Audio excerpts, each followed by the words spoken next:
Hello and welcome to Heroic Media. I'm Patrick Cordova. And I'm Michelle Bauman. This week on Heroic Media, a series of undercover videos on Planned Parenthood caused one abortion advocate to reconsider his position. A new documentary shines light on the porn industry's abusive nature.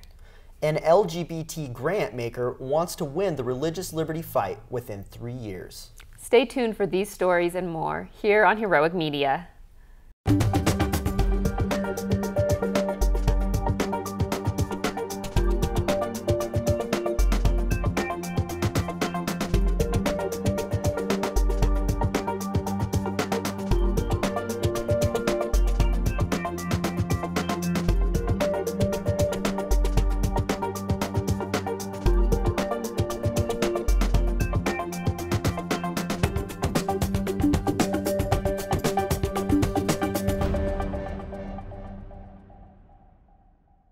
So here at Heroic Media, we discuss news headlines that deal with issues of family, marriage, and life. And the reason we focus on those is that they're so foundational to society. They're sort of fundamental and everything else builds on them. That's right. And a lot of times the topics we'll discuss are around things like abortion, euthanasia, embryonic stem cell research, human cloning, and homosexual marriage. Exactly. So Patrick, what's our first story for today? All right, in our first story, a pro-abortion blogger has reluctantly written an article saying he's not so sure he's pro-abortion anymore after viewing the videos that expose Planned Parenthood and the abortion industry. So this is good. I mean, this is something that was hoped to have happened after these videos were released. And so just to take a step back and kind of give everybody that's watching this a little bit of information about it in case you haven't heard. So the Center for Medical Progress, they went underground for 3 years, and they basically posed as a company that was trying to procure aborted body parts from Planned Parenthood. And the reason they did that was so that they could expose their corrupt practices and show them what the industry is really about. And so there's been a series of videos released. I think there's been 6 to date, and there's still more planned. And so pretty much as these videos gain more momentum and more people see them, it's starting to change the minds of people, minds and hearts of people once they see really what's going on. So this gentleman, he's written over 2,000 columns over the past 25 years. And so one topic he's never covered was abortion. You know, he avoided it, like he said, like a root canal. You know, he's like, I don't want anything to do with it. And so, and he's been an abortion supporter over the last 30 years. But now that he's seen these videos and what's going on, he's kind of thinking that he's having a change of heart. Yeah, and the first thing that I thought was interesting was just what you mentioned. He says, hey, I've written over 2,000 columns and I just avoid this topic. I don't like talking about it. But he says that he supports abortion. So my first question was why? If you really believe that this is a fundamental right for women, then why don't you want to talk about it? You know, there's so many ways in which human rights are being violated, and we need to step up and talk about those. But there's something in him that says, well, I support this, but I don't want to talk about it. And if it's just removing a clump of cells, if it's no different than getting your tonsils out or your appendix, why the reluctance to talk about it? I think that was the first sign that he recognized there was something yucky about this, there's something wrong with this. This is not something that we talk about even if we support it. And I think we'll see that as a common theme as we cover stories later in this episode, that's one of the things. People say, I don't want to talk about it. They know it's an uncomfortable topic, but if it's such a cut clear, you know, like, oh, that's women's rights, we don't, you know, blah, blah, blah, we don't need to talk about it. Well why don't we need to talk about it? Like, obviously there's some underlying issue going on here that's making people uncomfortable, and there's probably good reason for that, and of course there is. And so yeah, he's in an interesting situation because his wife is pro-life, and he's pro-abortion, and so he's always claimed the reason for being pro-abortion was because he wanted to be on the side of women, you know, and it's kind of ironic that his wife is like, oh, I'm pro-life, so you're not on my side, right? And so these videos have really helped her, and I think that this is going to be something that we're going to see happen to a lot of people, I feel like, and I hope, especially in contrasting viewpoints like they have. It's going to help. You know, every time a new video came out, you know, he was like, his wife was on him like, how can you still hold this viewpoint? Listen to what they're saying, listen to the reality of what's going on. Are they really for women? You know, she was pretty much just hammering him and asking him the tough questions. And I think that's really what it comes down to. A lot of people, like you already alluded to, they don't want to ask and answer the tough questions. I think that's key. And the point that you made about his wife, I thought that was so good. He said, well, I'm just going to be neutral in this, and I'm not going to have an opinion. And essentially that means being pro-choice, because that's, you know, and she said, no, you can't do that. She said, you can't stand on the sidelines especially now that you've seen these videos. These are babies that are being killed, millions of them, and you need to use your voice to protect them. That's what a man does. He protects children, his own children, and other children. So, she sort of challenged him. And I think that's another thing, as we see his sort of gradual shift, partly it's because someone challenged him in a loving way, in a respectful way. Absolutely. And there are times in our lives when it's appropriate to do that to people who are close to us. There are times when it's not appropriate, but there are times in our lives where we can challenge somebody. Hey, have you ever rethought this? Look at this. This is something that's really disturbing. Have you ever, reconsidered your position here? Yeah, absolutely. And I think that's key, like you said, to do it in a respectful way. And I'm glad you quoted what she said there, because I thought that was really powerful what she said as well. And one of the things that I hadn't really necessarily thought about before, but she was like, that's what it means to be a man, is what she said, is to stand up for the innocent and the children, and not just stand on the sidelines. By standing on the sidelines, you're just, like she said, you can't do that. It's ridiculous and cowardly, is what she told him. And so, and it's just, there's so many arguments that it's like, you could tell she was, one of his arguments was like, that he's for women, and that he has to defer to women. This is a common thing, I must defer to women to trust them to make their own decisions about their own, what they do with their own bodies, and the videos clearly show that, there's more than one body involved here, right? There's the body of the baby. When they're talking about just how to, they're laughing and, joking and sipping on their wine and talking about crushing babies or not crushing them so that they can, get body parts and livers, and talking about selling them like they're just like it's a chop shop. And so, it's just, it really brings the humanity to it. And it's nice. Hopefully these, just to reiterate again, hopefully these types of conversations will start to bring out the tough questions and the answers that really show people what the truth is. Right. Absolutely. Yep. All right, moving on to our next story. In a recent article, Mary Rose, the executive editor of Verily magazine, sheds light on the misunderstood industry of pornography. So, what is misunderstood about the industry of pornography, what's right? Misunderstood that about might be that might be an interesting title, right? So what's misunderstood really about the industry is kind of how society views the pornography industry. They see it as this glamorous. If you're a porn industry, that was your choice to get in there, and you're in there because you want to be there, and it's all because of just you're still in it because you wanted to be in it. And how can we feel like that these people are being abused, that these women are being abused? They're in some cases they're living in these $1 million mansions, with Hugh Hefner and doing all these extravagant things, and people are there on their beck and call.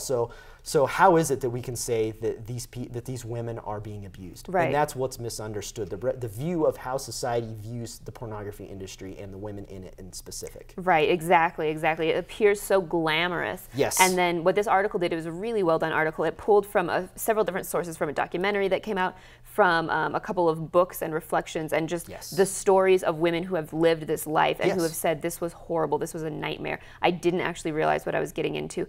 And what it does is it finds some common threads. One of them is that these women were in dire financial need when they went into this. They felt their options were limited. So we have somebody who just lost their job, somebody who's trying to pay for college. It's not something that women grow up saying, gosh, when I grow up, I just want to be a porn star. Gosh, I'm gonna suggest to my younger sister, you should really do this. This is a great way to live. These were women who felt trapped. They felt like they didn't have very many options. Yeah, poor young naive women, generally speaking, is what they were targeting, and then they would obviously sell them on this industry in a way such that they didn't know fully what they were getting into. Exactly. Yes, of course they made bad decisions. Yes, they knew there was risk involved. There's no doubt about that. But then as these stories, you mentioned there are several sources, books and videos, documentaries on this, and as they each share their stories, you're right, there's some common things that were going on here. And one of the common things was they were kind of duped into it, right? They knew on the surface what they were probably going to be getting into, some of the things, but then as the stories unfold, there's a lot of horrific things that occurred. Yes, very absolutely. Traumatic. Yeah, they signed contracts that really restricted their freedom, that they didn't realize the implications of signing onto those contracts.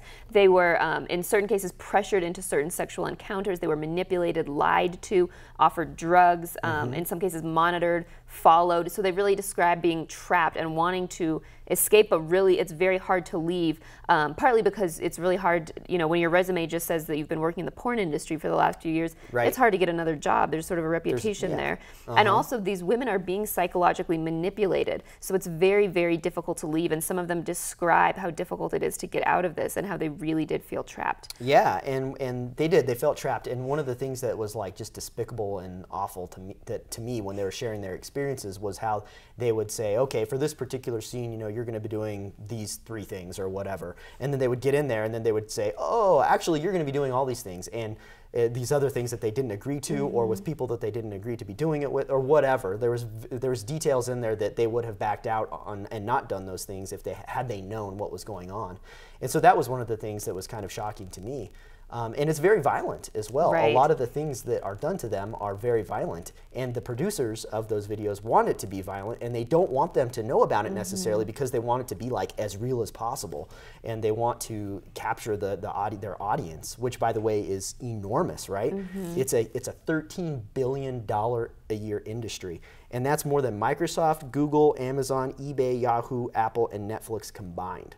Right. So it's the pornography industry is huge. Yes, pornography videos are a bigger moneymaker than Hollywood videos. Yeah. And so when we're talking about money, it's huge money. And the violence I think that you mentioned, I want to go back to really quick, because some of the statistics here were just shocking. Yeah. You know, at least 40% of porn depicts violence against women, but even worse, 88% of top-rated porn scenes contain aggressive acts. So that's what's in demand. That's what the viewers want. Yep. So it's, twice as many, you know, that number doubles from 40 to 88% when you're looking at top rated. So those things are doing well. Those violent scenes are doing well with the audience, and so they're continuing to make them. And that's really disturbing, and that's something that we should really be speaking up about as a society. Like, what is this doing to women? Exactly, and it's a highly unregulated industry, right? And I think that's part of the problem.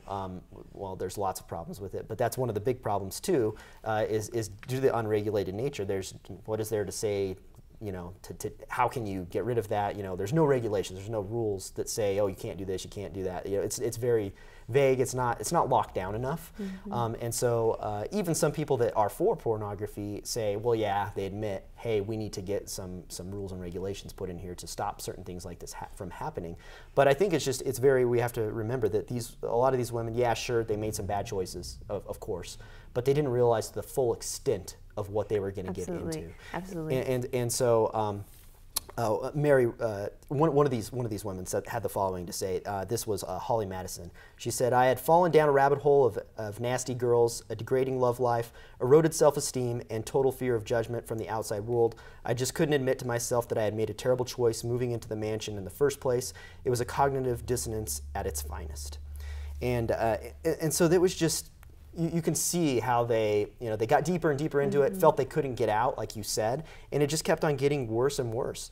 And we should be opposed to this on many reasons, but really it's just wrong for others to gain profit and pleasure off of this, the profound mistreatment of women. Absolutely, and so I think when we see some of these secular people making the argument for more regulation, that's something that's going to appear to be a good step, but ultimately that's not the solution. Exactly. We can't just regulate the abuse of women and say that that's somehow okay. Absolutely, yes, I couldn't agree more. Coming up, could the end of religious freedom be near? One activist hopes so. We'll talk more about it after the break. Stay tuned.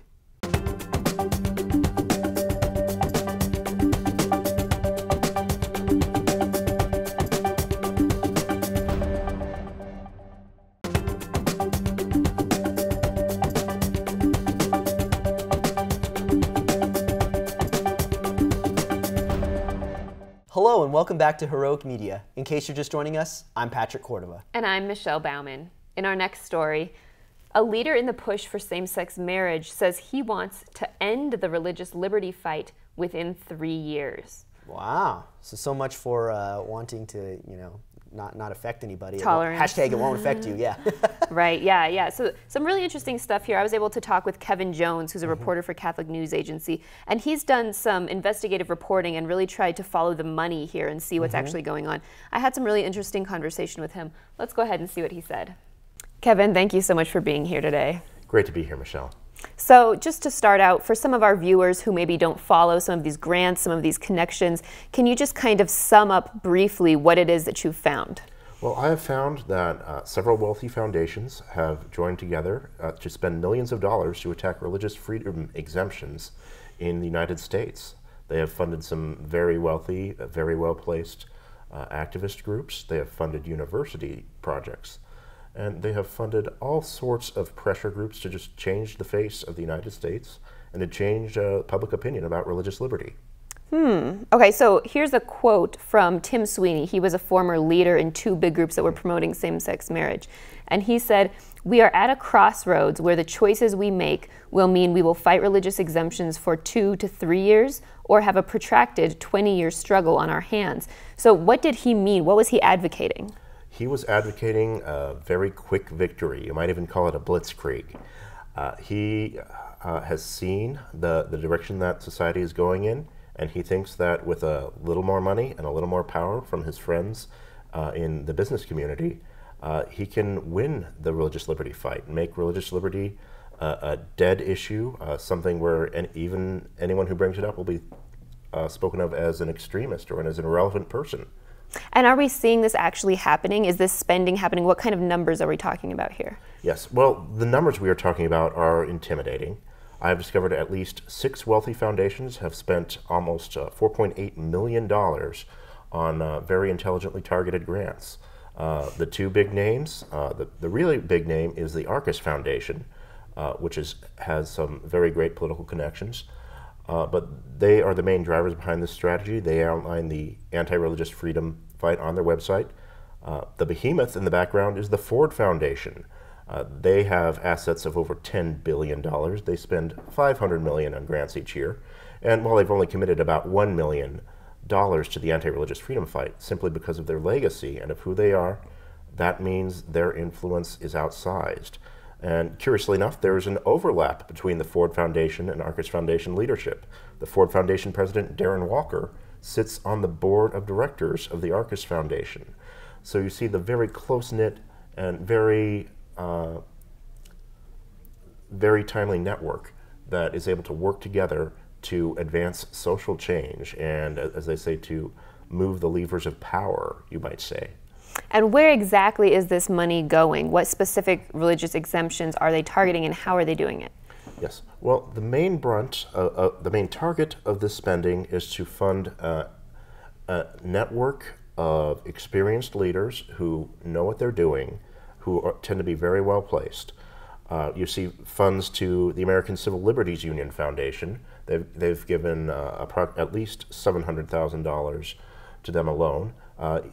And some of these grants, if you look at them, sound rather sinister. You will see them $100,000 earmarked to convince conservatives that religious freedom exemptions are un-American, and they put un-American in scare quotes.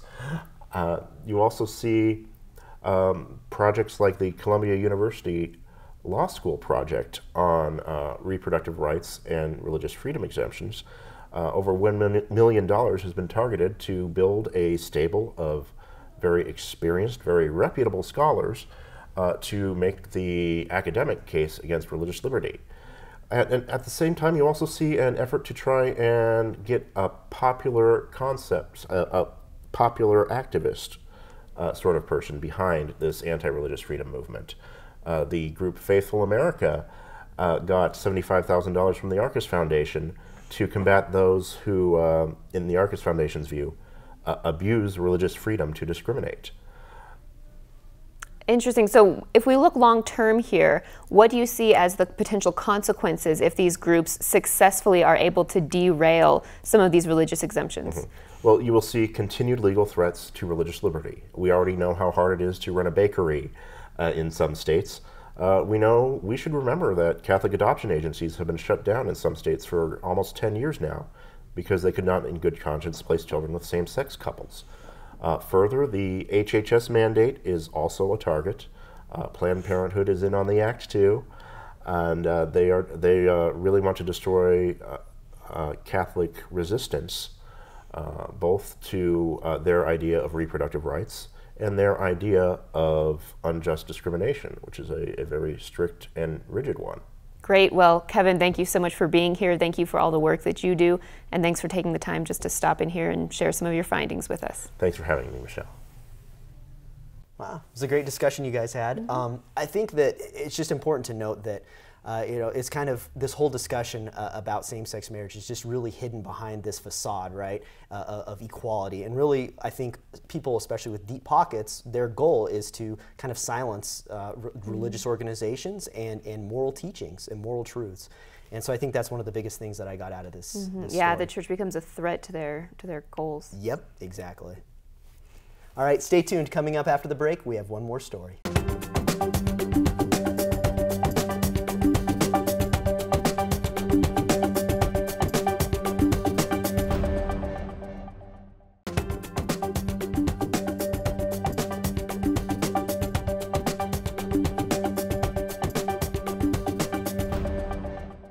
Welcome back to Heroic Media. In our final story, a Catholic columnist who is now pro-life says that her former support of abortion was based on love and lies. Interesting. Very interesting. Yeah, I think that that really is the position of a lot of people. Absolutely. I think that many people that you talk to don't really have like an ill intent or anything like that, right? I think that they're trying to stand for something that they think is good, but they don't think about all of the effects of what that really means and get into the deep discussion, kind of like we talked about in our first story tonight, asking the tough questions and getting answers. And so I think what you find, yourself in the situation where you need to dig deeper, I think that that's really where it separates you into kind of extremes, I guess. Right. And I think one thing that's interesting here is that she's sort of describing her conversion process. And the thing that struck me is that this was a gradual process. And the same with the man we discussed in the first story. He's still kind of on the fence. He's in the middle of this process. And she's looking back on it going, well, I was very much pro-choice, but then I just started getting uncomfortable because all the science was just showing me that these babies were alive. So I kept changing my standard for when life begins. Yeah. And saying, okay, well, I'll just have to change it. Oh, wait, the heartbeat's then? Okay, well, we'll change it again. Oh, they can kick them, they have fingerprints. So she kept changing when, her definition of life began. Yep. And then she said, well, I'm only okay with late-term abortion if there's a disability. And then she said, wait a second, that means that I think that these disabled babies have fewer rights and shouldn't be protected. Yeah. And so there's just this snowballing effect of her becoming more and more uncomfortable and being forced to re-examine her views. Yep, and I loved that she, two things. I really liked that you showed how it was a process. And I loved that how she went through that process. Because I like it when people think about these things logically. And I think that it's important to note, like you said, that it was a process, because oftentimes when you get in discussions with people that are pro-abortion, it can get heated really quick. And I think that you try to keep those things, like, just keep it as cool as possible, but as logical, and ask the deep, hard questions that need to be answered, just like she was doing, right? She was going down the list and she's like, well, wait, how? Okay, so I'm, setting the standard for what is human and what isn't, and and then I'm adjusting this all the time because of new findings, and so it's a process. So even though you have a discussion with somebody, it's probably not going to be immediate. In very, very rare circumstances will it be, I think, but yeah, it takes time, and I liked how her husband also, as they were kind of on their journey of figuring out this whole pro-life, pro-abortion thing, he was like, to be pro-life, and I'm paraphrasing, he's saying to be pro-life isn't really, pro your life.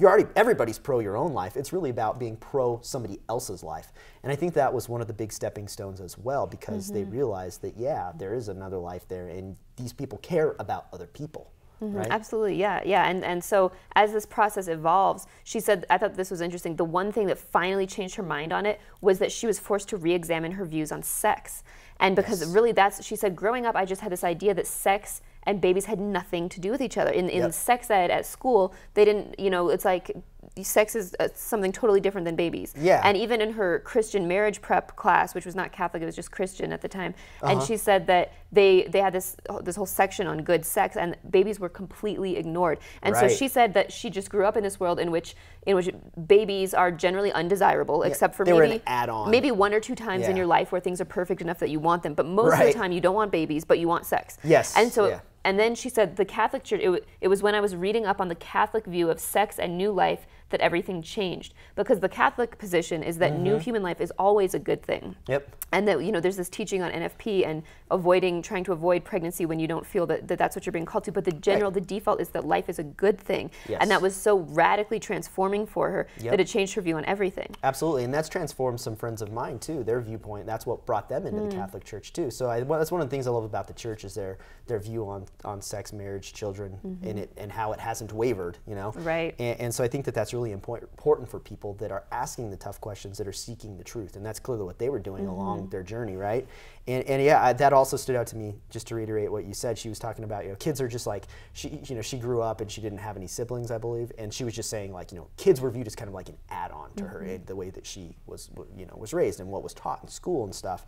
And you know, marriage was kind of for fun, and you only had kids if you thought that it wouldn't, like, you know, ruin the fun that you were going to have in marriage. And so I really do think that that's kind of the way that people look at it nowadays, and it does tie all the way back to you know, how you view sex and what you're taught about it, and your understanding about it, you know, the nature of it, what it's for. And so yeah, the Catholic Church obviously has a completely different understanding than what society has, right? Where society separates the sex from from procreation, right? And so, and that, of course, opens the door to all kinds of other things, right? Like we saw, you know, it kind of leads to divorce. It leads to redefining what marriage is. Well, if marriage isn't about, you know, procreation, well, then why can't two men or two women get married, right? Like it opens the floodgates for being able to redefine these things and change the future of families and how we view life. That's very true. And so I'm really glad that she shared this. I'm really glad that she went through it for people like the person from our first story, that they can sort of see how, you know, her journey, and she sort of spells it out. And as a reminder to us who are pro-life, also just that reminder to be patient, that you never know in your discussion if you might be planting a seed. It's not up to you to bang someone over the head with a Bible and convince them to change their views right now. But if you might be planting that seed, and maybe it will be a process that develops over time. Absolutely, I couldn't agree more. Great summary.